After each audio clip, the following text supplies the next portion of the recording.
Well, let me tell you about a place that's my hometown. Gonna put a big smile on your face. The big queen city, she should wear a crown. You might want to bow just in case. I said Springfield, best town you'll ever see. Oh yeah, Springfield, a great place to be. That's my Springfield, yes indeed. Woo.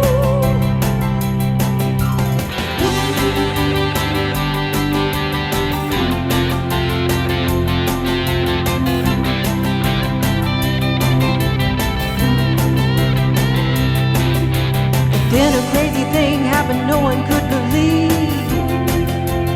In August 15th, 1953. Well, hello there. It's your Uncle Gregory here with a little bedtime tale for you. That's right. It's time to gather round the speakers, turn up the volume, and turn off the lights. Go ahead and get comfy.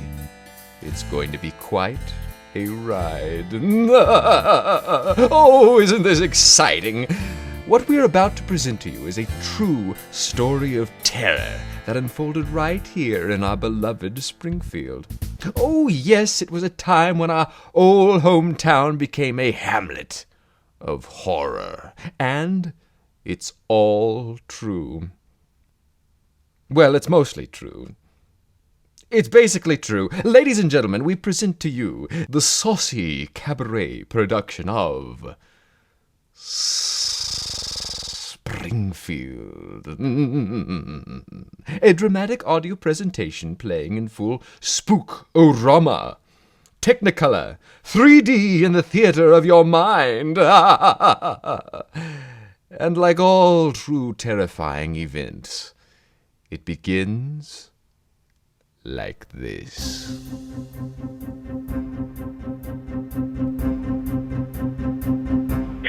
We interrupt our regularly scheduled programming this evening to bring you this special report.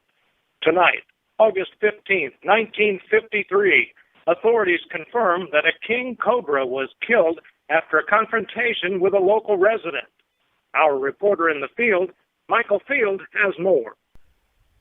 Thank you. This is Michael Field on Olive Street here in Springfield, and I'm speaking with Mr. Billy Joe Church, who survived this vicious attack. Mr. Church, tell us what happened. Well, I tell you, I was out here going to water my lawn just about sunset time when I noticed two things that struck me as unusual. First, there was no water coming out of my hose. And second, my hose had eyes and a big puffy head. So I dropped that thing down on the ground and it coiled up. And they got all riled and hissy. Raised his head up and started swaying back and forth. That must have been very upsetting. Well, it was upsetting. I think that thing was trying to hypnotize me with all that swaying and hissing. Putting things in my head like, kill your wife, kill your wife. I tell you, I almost gave in to that. And just what snapped you out of it? I saw my wife in the window. And what happened next, sir? Well, I discovered I had grabbed a hoe in my hands and raised it up over my head. So I turned around off the front porch and faced the snake again and let him have it. Bam! I killed him dead. I guess my wife had already called the police because they pulled up in the driveway right about then. And they bagged that thing up and took it away. Well, there you have it. A deadly cobra somehow managed to turn up here in Springfield. A very bizarre fact considering they usually travel in packs. And now, back to our studios. Thank you. Be careful out there. I'd hate to think there could be more than one of those deadly creatures loose in our fair city. Our station will keep you informed of any further developments in this most unusual and unlikely of events. Ladies and gentlemen, we will continue our coverage of this situation. It appears I now have our chief of police on the telephone with me with information regarding the earlier Cobra attack. Chief, are you there? Yes, I'm here. we have some information regarding the animal. There's some good news and some bad news. The good news is the creature was indeed killed with an ordinary garden hoe. The bad news is the reptile expert has identified the snake as a Naja Naja, or speckled cobra indigenous to India. They are recognizable to most people as being in every adventure movie you've ever seen, and commonly drawn in cartoons, coming out of baskets, while Swami snake charmers play flutes. Yes, that's a cobra. They have enough venom in one bite to kill an adult male human, or 2 teenage girls, or 6 5-year-olds, or 11 babies, or 13 dogs and cats. And it would appear at this point, well, how shall I put this? Well, friends, for reasons that the police department cannot fully explain at this time, Springfield is lousy with them. They're everywhere. North, south, east, west, downtown, everywhere. So be really careful, folks. Well, the other good news is that garden hose are very reasonably priced. You should consider going to buy one, perhaps tonight, perhaps now.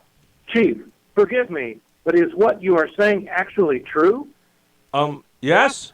I know the lumberyard on Glintstone has hose on sale for about $1.75. Mention this broadcast for a special discount. Well, yes, but I mean, you're telling us that Springfield has been invaded by a dangerous herd of live cobras? Don't be silly. It's called a nest or a brood of snakes. A herd would be cattle or other quadruped-type livestock. Ladies and gentlemen, please stay tuned to us for more details as we follow this situation. And remember, if you must go outside, please be very careful. It is our understanding that dangerous cobras are now squirming all over Springfield. We'll be right back.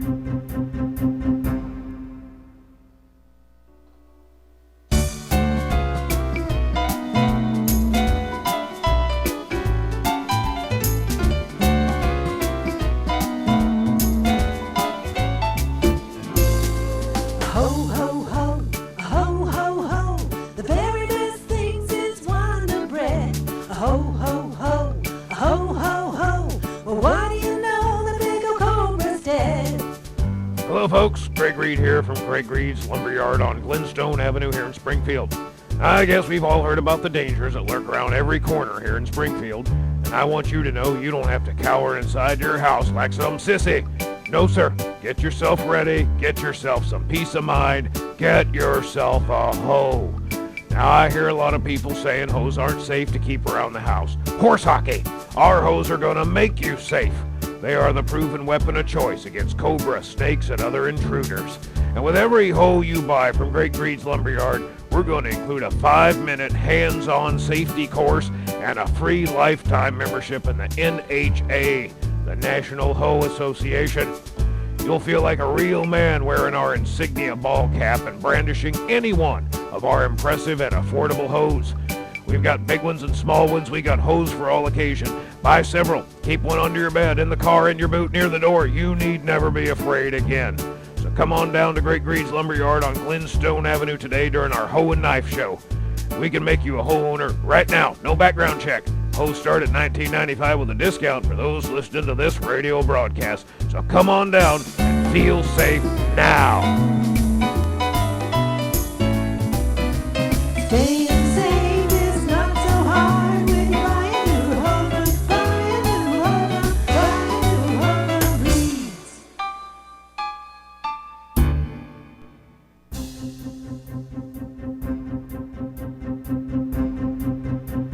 We're back and continuing to follow the cobra apocalypse unfolding here in Springfield.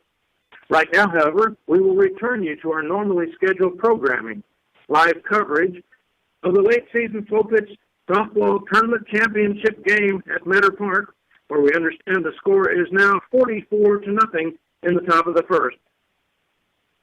Hello, everybody. This is Dante Rebori at the late season slow pitch softball tournament championship game between the Springfield Rifles and the Springfield Muffler Shop.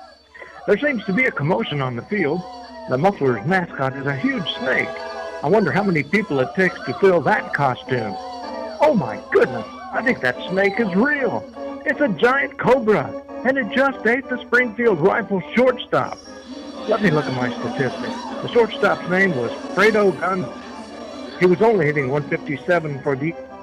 So it's not a huge loss to the team.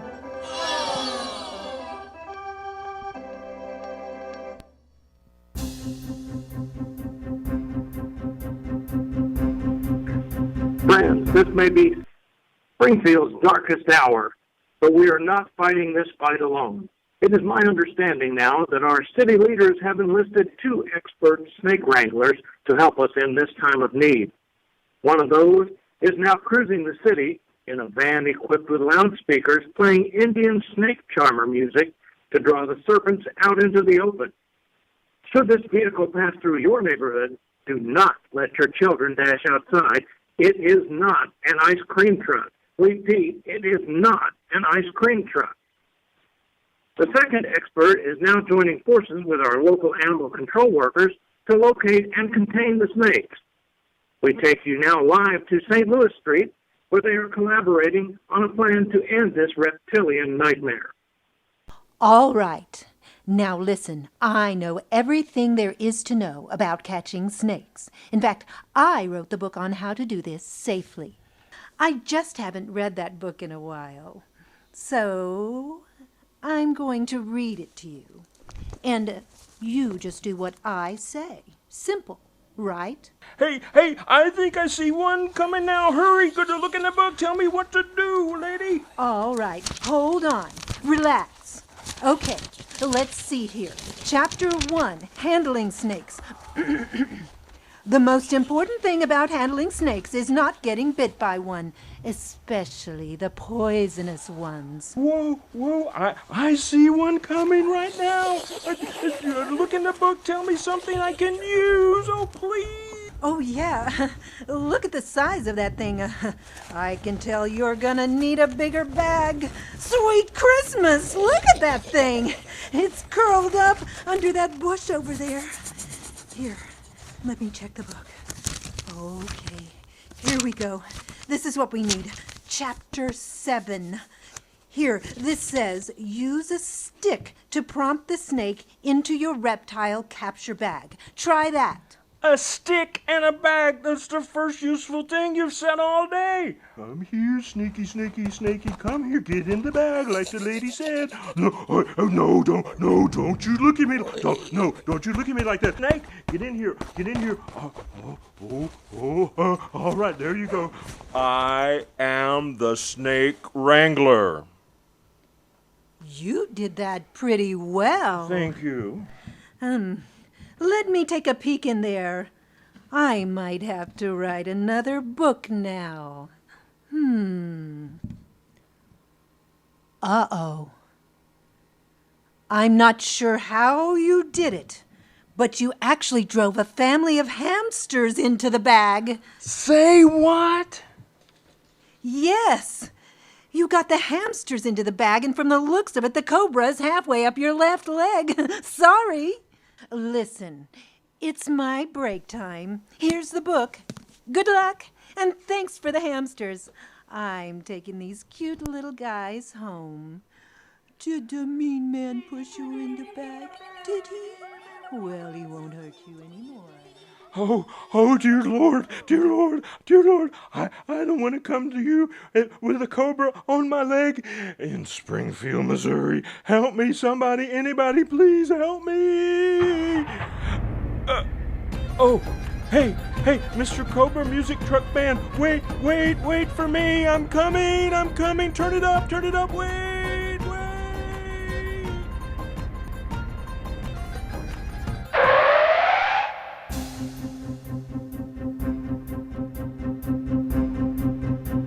Listening friends, we are now in day 30 of our continuous coverage of Springfield's snake-tastrophe. With me in the studio is Missouri Park Ranger Milton Blythe. Milton, welcome. I understand you have new information about our situation. Yes, I do. We can now verify that the total number of cobras...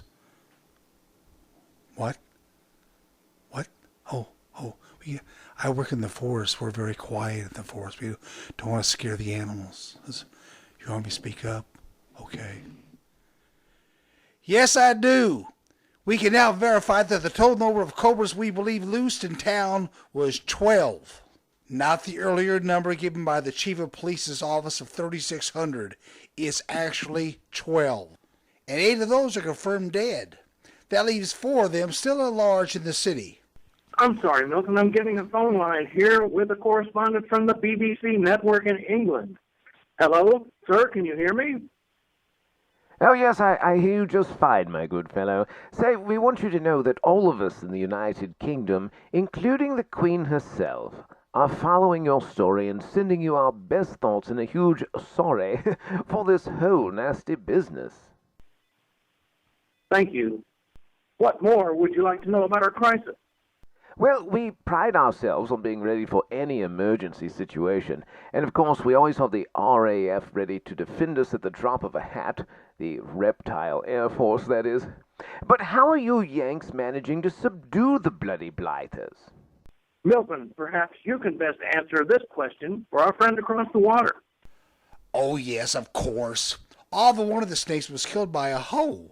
I'm sorry, what did you say? Hoes, hoes. They were killed by common hoes. Is that something readily available at a moment's notice over there? Yes, I say that every household has at least one. In fact, at this point, I say that every man in Springfield has a dangerous hoe by his side. Well, I say, aren't you the liberated country after all? I must pass this along to Her Majesty. Thank you so much for your time. It's been most enlightening. And thanks, and chip to you, sir, and the BBC radio network. Folks, we have another report of a cobra that has been killed, this time by a young woman named Mrs. Howard Hatfield. Mrs. Hatfield, please tell us what happened. Well, all right. I was working at the record shop on Olive Street. I went outside to put a new album on the phonograph we have sitting in front of the store. I had just hit the armor turn when I looked down and saw one of those cobras. It must have been 5 feet long. I was terrified. But just then, as the record began to play, I noticed something. As soon as the music came out of the speakers, I'm sorry, the snake Mrs. began McCoy, to... We have a special report from our weatherman, Biff Raines. No. Biff, what's going on, and how does it apply to our reptile rebellion? Well, it seems unusually cooler temperatures are on the way. Daytime highs only in the 60s with lows overnight reaching down to a very brisk 40 degrees. That means our weather will be virtually the opposite of the weather in, say, India. Looks like Mother Nature's going to have the last laugh on these snakes after all. There is, however, a possibility of very strong winds and possible severe thunderstorms overnight, so there is, of course, a very small chance of a cobra-nado. This is Biff Raines with the weather. That is great news, Biff. Thank you. And this just in, city officials are at the scene of another incident on St. Louis Street, ironically across the street from a pet store that hasn't been mentioned before. Our reporter, Darren Youngman, is reporting live. Darren? Yes, I'm here, and it is quite a scene. The cobra was sighted and struck twice with a hoe but refused to die. It then crawled under the foundation of a home here on St. Louis Street. City officials, animal control, the Park Service, and the police are here to help. 2 animal control workers are now wearing a large chicken costume and parading in front of the hole's house foundation in hopes of luring the snake back out into the open. Wait. Now there is a member of the police firing a tear gas canister into the hole. There's still no sign of the snake, but the men in the chicken costume have passed out and fallen on the ground. Park and police officials have pulled vehicles up to and surrounded the house. Several officers have drawn their weapons and are aiming at the hole. Wait, I think I see something. Yes, it's a snake. He is leaving the hole and appears to be coughing. The officers see him.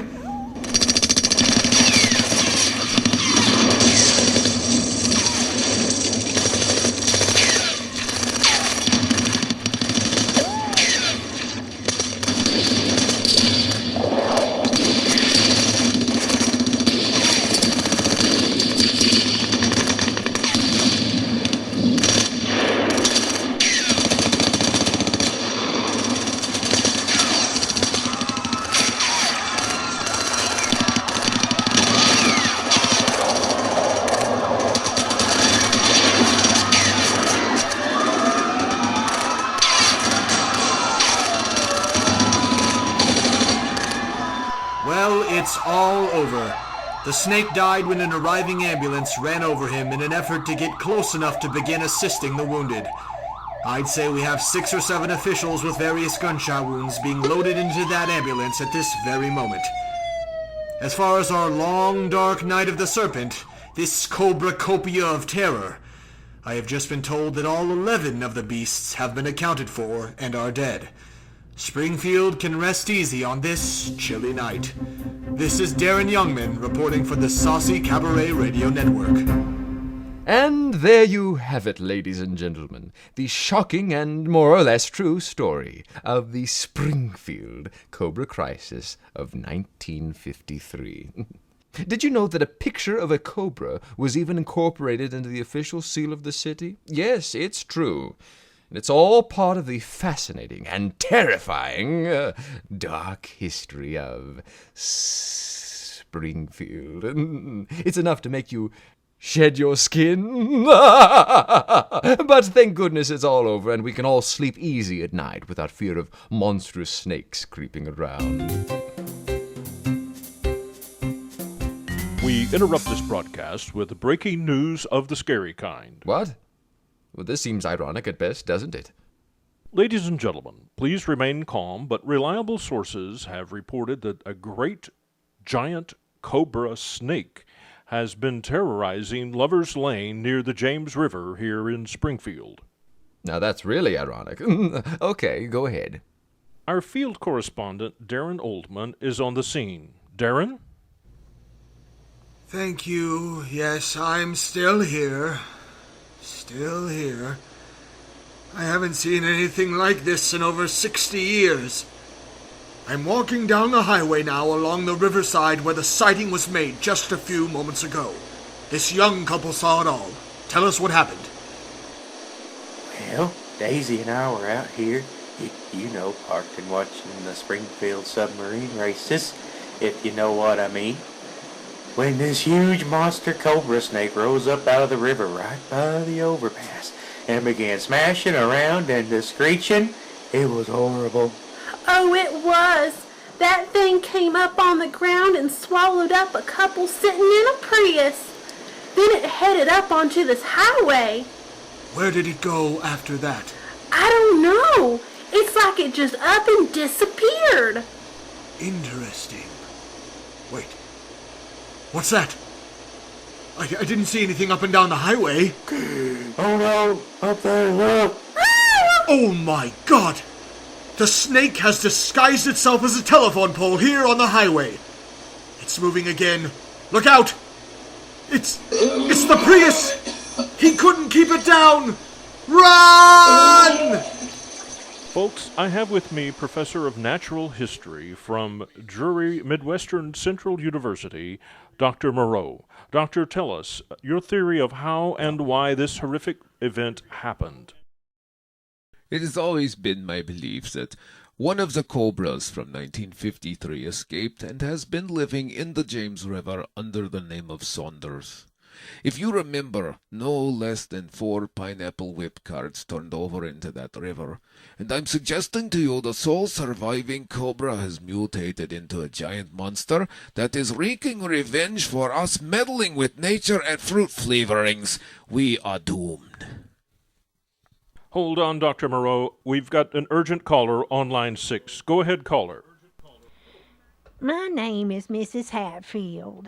I know the weakness of this monster. I remember from 1953.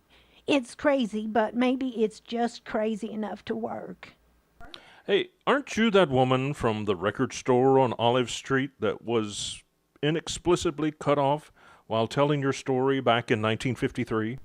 Yes. You see, the record I put on that stereo killed the snake. As soon as the song started, it began to writhe and hiss, and then died. That record had just come into the store. It was the latest album by Neil Diamondback. Neil Diamondback? Neil Diamondback, you're the monster. Don't play it. Wait, I'm sending that same song to everyone's cell phone in town. Soon it will be playing all around the bridge and the highway. Riding Joe to get uncoiled. We're gonna ride till the early morning light. So baby, don't fight. It just feels so right. Just shed your skin, let the new day begin right now. Oh, I love my cobra child.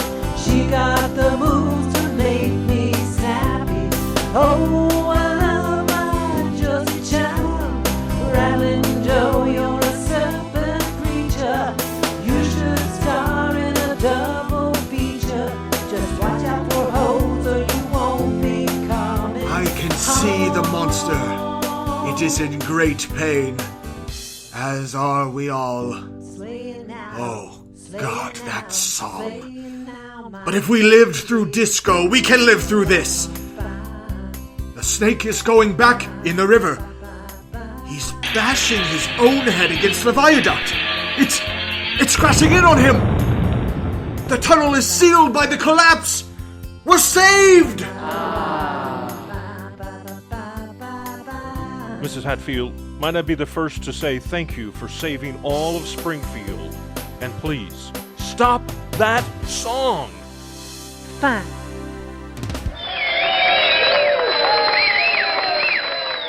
Well, it seems that Springfield has now lived through 2 unlikely snake invasions. I told you it was going to be quite a ride. Thank you so much for tuning in tonight. I guess if there's one thing we have learned here, it's that in Springfield we have to keep up with the times and be prepared for anything. And while an old hoe can be a boy's best friend, I'm stepping up to a garden weasel. Good night. We hope you've enjoyed this special presentation by the Saucy Cabaret. The Saucy Cabaret stars Johnny Pinney, Ed and Karen Underwood. They would like to thank their very special guest, Dante Rebori, Aaron Campbell, Jonathan and Heather Stanley, Uncle Gregory, and your announcer, Thomas Harrison. Follow Uncle Gregory at the new Uncle Gregory Horror Hour on Facebook. Keep up with Saucy Cabaret at saucycabaret.com and the Saucy Cabaret on Facebook. You can order a download or CD copy of this program at saucycabaret.com. And remember, live big, live clean, and stay saucy. You slithered into my heart. You coiled around my heartstrings and played me like a bass. A boo-boo, ba-do-do-do-do-do, zee-do-do-boo-boo, ba-do-do-do-do-do. Come hither into my arms. Let's while away the hours in love's sweet embrace. Boom, ba-do-do-do-do-do, ba-do-do-do-do, ba-do-do-do-do-do. Let's walk together on a secluded avenue, gazing at the stars so shiny bright. I've been burned by love before, but I know this time it's true. 'Cause baby, you're so out of sight. You've charmed with those dazzling eyes. You've cast a spell upon me, and now I'm hypnotized. Boo-boo, ba-do-do-do-do-do, zee-do-do-do-do, ba-do-do-do-do-do. I'm bitten and I'm smitten with the venom